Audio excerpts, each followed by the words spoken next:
নমস্কার বন্ধুরা, কেমন আছেন? আশা করি ভালো আছেন। আজ আমি করে দেখাবো ভোলা মাছের ঝাল। ভোলা মাছের ঝাল করতে লাগছে ভোলা মাছ। এখানে দুটো ভোলা মাছের আমি মাঝের অংশটা নিয়েছি আর লেজাটা নিয়েছি, মাথাগুলো আমি বাদ দিয়েছি। মাছগুলোর মধ্যে লবণ হলুদ মাখিয়ে তারপরে উষ্ণ গরম জলে ধুয়ে নিয়েছি। এর মধ্যে দিয়ে দেবো লবণ, হলুদ। ভালো করে মাছগুলোর গায়ে লবণ হলুদটা মাখিয়ে নেব। লবণ হলুদ মাছগুলোর গায়ে মাখানো হয়ে গেছে। এবার 10 মিনিট এরমভাবে রেখে দেব। কড়াইতে সর্ষের তেল দিয়ে তেলটা গরম করে নিয়েছি। এবার এর মধ্যে দিয়ে দেব মাছ। 3টে করে মাছ দিয়ে মাছগুলোকে ভেজে নেব। মাছের এই পিঠগুলো ভাজা হয়ে গেছে। এবার মাছগুলোকে উল্টিয়ে দেবো। এবার এই পিঠটাকেও ভালো মতো ভেজে নেব এরমভাবে। মাছগুলো 2 পিঠ ভাজা হয়ে গেছে। এই মাছগুলো তুলে নেব। এভাবে বাকি মাছগুলো ভেজে নেব। ভাজার ওই তেলের মধ্যে দিয়ে দেবো কালো জিরে। এরপর ওই তেলের মধ্যে দিয়ে দেবো পেঁয়াজ আর রসুনের পেস্ট। পেঁয়াজ রসুনের পেস্টটাকে একটু তেলের মধ্যে ভাজা ভাজা করে নেব।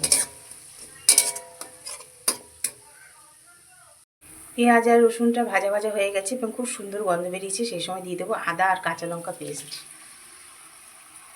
এবার দিয়ে দেবো টমেটো, দিয়ে দেবো ধনের গুঁড়ো,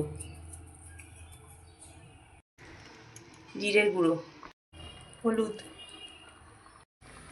লবণ।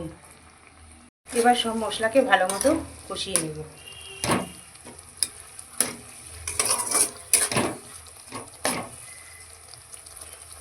এবার এর মধ্যে দিয়ে দিয়েছি একটু কাশ্মীরি লঙ্কার গুঁড়ো কালারের জন্য।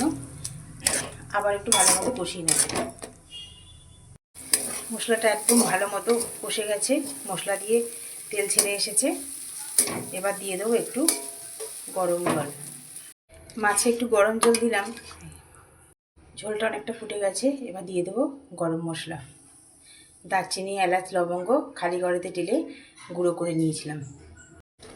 গরম মশলাটা মিশিয়ে দিলাম। এবার এর মধ্যে মাছগুলো দিয়ে দেবো। মাছগুলো দিয়ে কিন্তু বেশিক্ষণ ফোটাবো না। সব মাছগুলো দিয়ে দিয়েছি। এবার 2 মিনিট মতো ফুটিয়ে নামিয়ে নেব।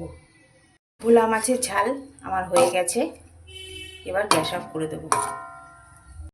ভোলা মাছের ঝাল আমার রেডি। আমার এই রেসিপিটি যদি আপনাদের ভালো লেগে থাকে তাহলে একটি লাইক, কমেন্ট, শেয়ার এবং আমার চ্যানেল মনের ইচ্ছেকে সাবস্ক্রাইব করার অনুরোধ রইল। আজকের মতো এই পর্যন্ত।